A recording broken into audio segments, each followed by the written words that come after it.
In this lecture, we will be taking a look at world systems theory and its role in understanding the history of colonialism. Your author describes colonialism as being the political, social, economic, and cultural domination of a physical space or territory and its people by a foreign power for an extended period of time. Once again, the political, social, economic, and cultural domination of a territory or geographic region and its people by a foreign power for an extended period of time. As you can imagine, anthropologists studying the outcomes of this process have not only applied their anthropological concerns to the matter, but have really been forced to become historians of sort. So to anthropologists studying colonialism and what came after, in this case globalization, have had to become activists, working in this case to promote cultural survival, a growing concern by not only people in the field, in this case anthropologists, but also indigenous peoples and local governments. You will find posted in relation to this lecture a recent article by Amber O'Connor, anthropologist working out of the University of Texas in Austin, taking a look at traditional foodways or traditional food practices and the idea of identity in this post-colonial world. To better understand the social, cultural, and historical mechanisms of the process of colonialism, we have to take a look at a very important example. In this case, the 16th and 17th century colonialism that typified the discoveries and exploration of the Spanish in the Americas and the centuries which followed. We will be highlighting the practices, the concepts associated with Spanish colonialism in the 18th century in order to understand the 5-century-long practice of contact, exploration, and colonialism in this region. Spanish colonialism in this case can be described as a process of building dynastic unions. You had the development of kingdoms and principalities all interwoven and bound together within a symbolic figurehead, in this case, the figurehead of the Spanish king. In the case of American Spanish holdings, we see several patterns, both within the colonial age and in the centuries to follow, centuries that really were typified by a movement toward independence, as being unique. So we'll take a closer look at some of these patterns. The first concept, this idea of the development of reinos or vice royalties, is important for understanding how that dynastic union was woven together or how it was bound together within an imperial system. So a reinos or a vice royalty was important for territorial reason, but also governance. We see reinos such as New Spain, Peru, New Granada, Buenos Aires, all of these as being important building blocks for Spanish imperialism in the Americas. Vice royalties, in a sense, had their own local system of governance that incorporated local indigenous political practices. But all of these reinos ultimately were subjugated under a much larger system that encompassed the globe. And this system, in a sense, was typified by the presence of Castilians or colonial administrators who were literally rooted in Spain but oversaw all of the different colonial provinces throughout the Spanish Empire. The Castilians would meet periodically in Madrid to control the activities of their American and Pacific colonial holdings through a system of trade restriction and taxation. And this was very similar to what we saw with British colonial rule. Nationalism and citizenship kept the colonial administrative authority together. It bound indigenous peoples to this larger global system of leadership. In the Americas, specifically in Mesoamerica and northern and western portions of what is today South America, Indigenous populations would pay their own tax. They considered it to be a kind of tribute to vice royalties and ultimately to the Castilian leadership in Spain. This became a way of establishing a secondary sense of citizenship within this colonial system.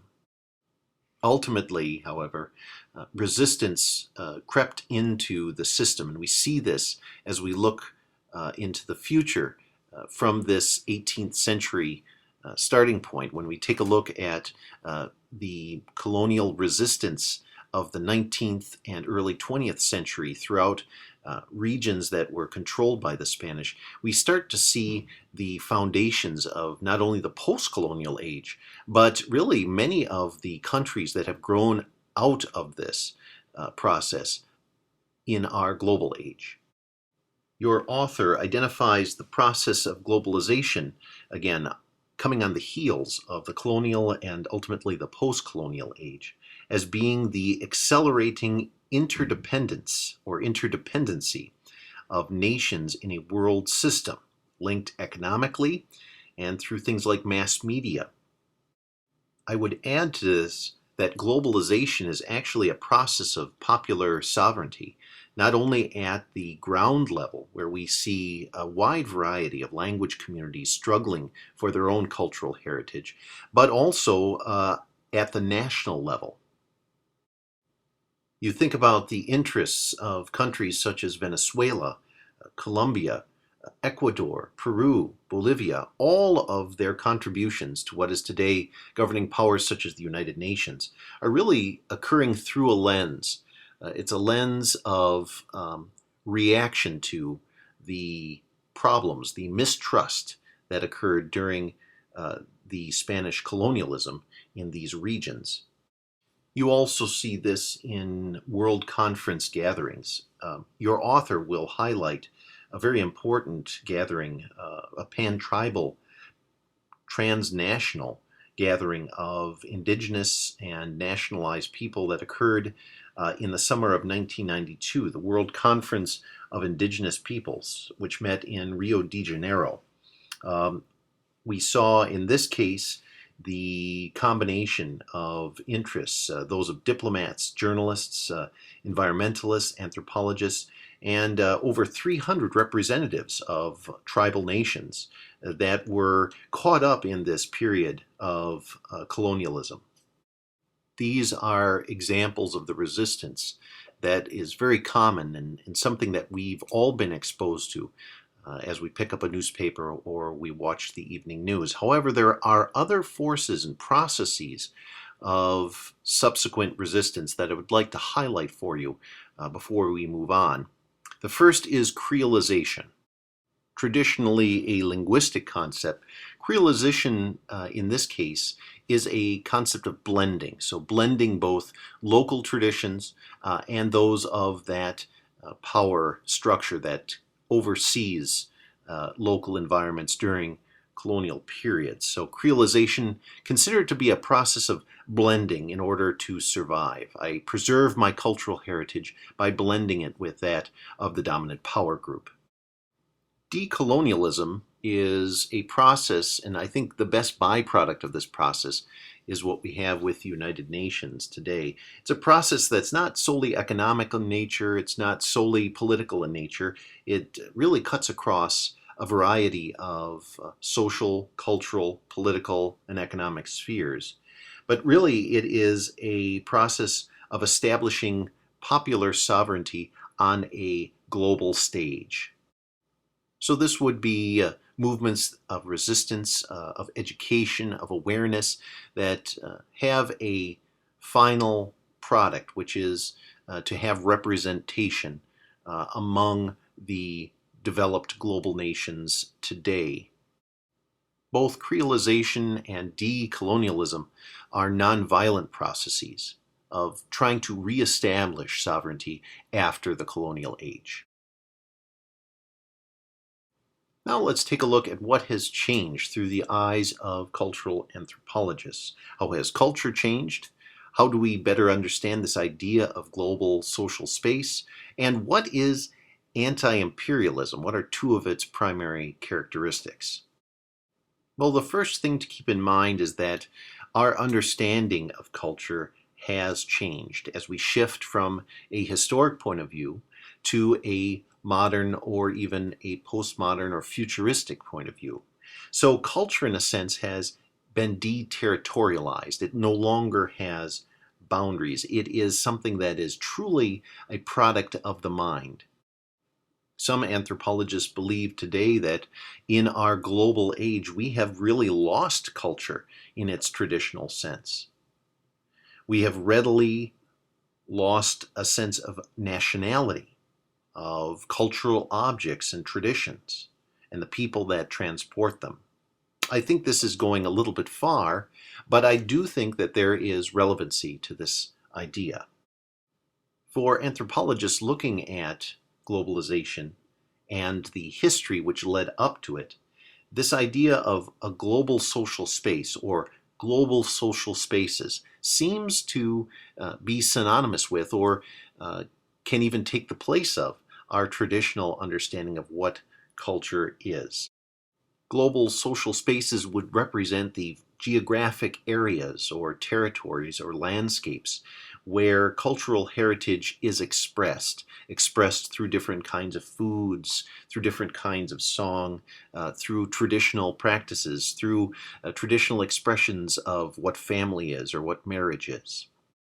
For politicians and activists working in these once colonial contexts, there has been the rise of a philosophy understood today as anti-imperialism.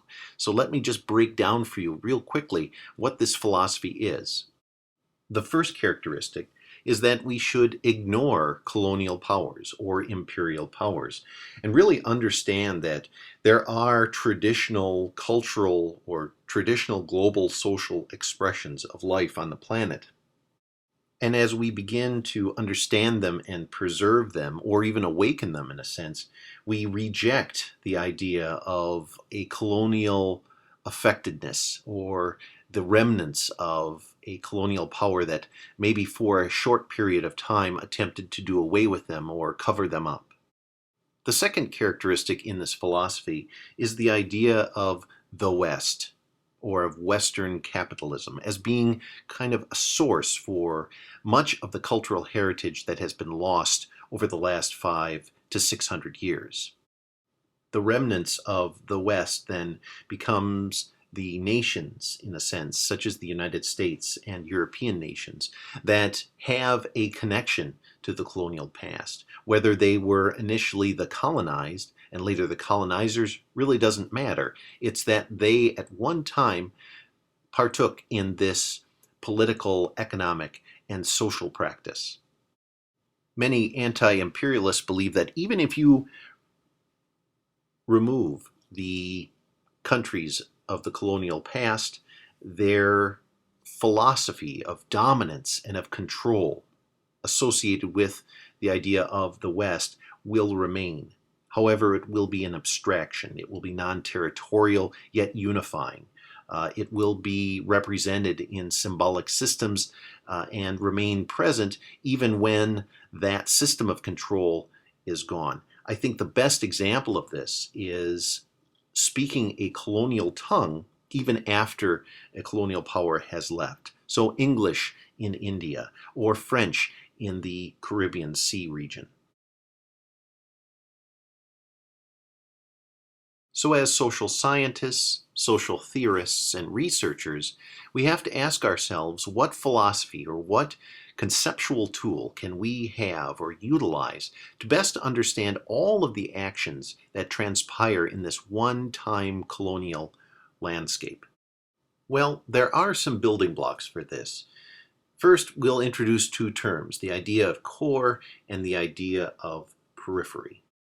So as your author points out, the idea of core is something that we would want to associate with the dominant structural position in a world system. This would be the actor who is kind of controlling the game.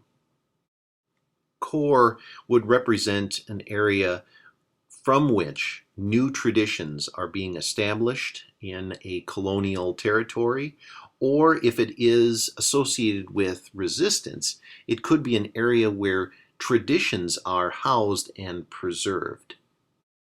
In contrast to this, periphery represents the weakest structural position within a world system. This is, in a sense, the recipient, the actor who, in a sense, supports the process, but really, in the end, is losing out, losing language, losing tradition, losing even an understanding of who they are and what community is, losing their identity. So the world systems approach has historically helped anthropologists to understand this idea of cultural transmission and how it occurs. And it has resulted in our attempt to redefine what culture is. Because as you can imagine, the more contact, the more struggle between core and periphery that occurs, whatever the historical circumstance is, the more change will be imposed on the idea of culture. So when you see a Mexican culture, what is that? What are the building blocks of a Mexican culture? Or if we look at the culture of modern Fiji, what are we actually seeing? What are the core values that are traditionally Fijian? And what core values may be imported from places like Southern Asia or from Great Britain? In order to make sense of culture in this post-colonial and global age, working again in the early 1970s, anthropologist Fred Geering gives us the notion of global transaction. Geering defined culture as being built up out of the transactions between members of communities and their environments over a wide variety of historical circumstances. He continued recognizing transactions to comprise interactions between peoples of very different positions within this colonial structure and ultimately their environment. Geering's transaction concepts really implies the idea of exchange in this case of information, and the behaviors that act to maintain the structures of a society, whether it's at the core or whether it is being changed at the periphery. So the successes of what we see of major global political structures such as the United Nations really are a byproduct of Geering's perspective on how global transaction occurs in light of a colonial and a post-colonial age. The idea that, okay, we'll work within the framework that has been forcibly given to us, but we will make sure that our local voice is heard and there will be exchange. If you are a student of business or economics, this concept, this idea, is very relevant to you because it's really been something that we've seen in these environment management strategies that have been imposed by the United Nations on their own members. In this case, blending together the perspective of natural resources from that of people on the ground, language communities that have lived in these regions for literally thousands of years, and then those perspectives of kind of the wider global society and what it's trying to accomplish as it combats things or topics or concepts such as global climate change. So environmental management strategies, as they have been implemented by these transnational global organizations such as the United Nations, have really been integral in bringing together global concerns and those of local regions and local language communities. Examples of this can be traditional subsistence strategies or traditional crops.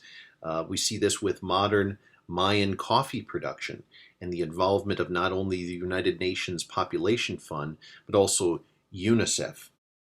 UNICEF members, for example, have focused their attention on not only the movement of donated funds to regions where it's needed, but also they've attempted to establish, in this case, fair trade relationships on a global scale.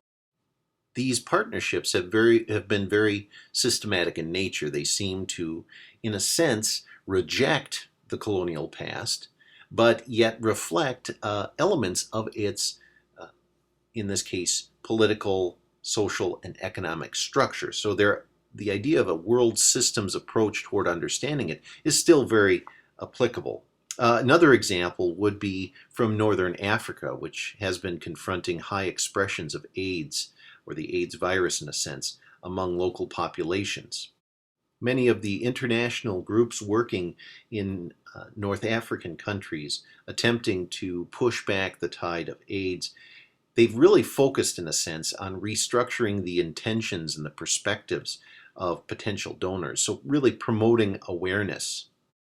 There has been an attempt to change the perspectives of donors, focusing on issues of local lifeways, of local suffering beyond, in this case, the suffering associated with the disease and the conduct, the activities which led up to an individual acquiring that disease. So they really have been bringing the international public into communities and demonstrating to them that not only do we have to focus on the epidemic and the educational programs in curbing that epidemic, but also really promoting a wide variety of health and educational programs outside of the primary initiative.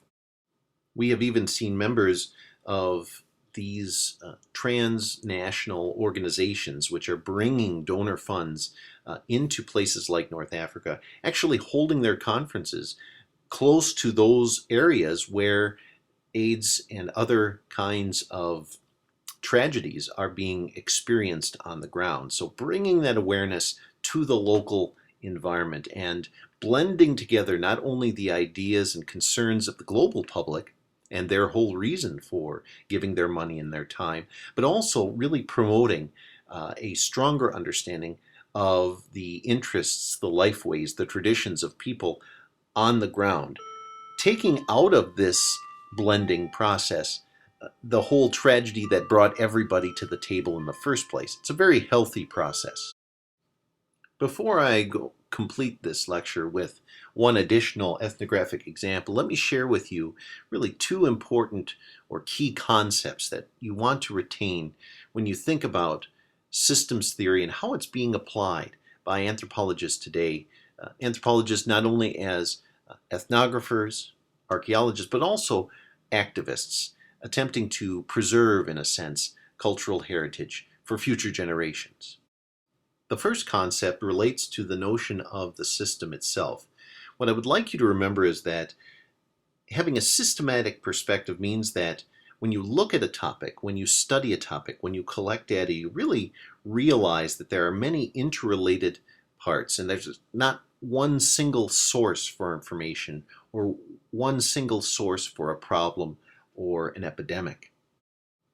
And the second concept I'd like you to keep in mind is that social systems, or any sort of systematically behaving concept, they're not isolated.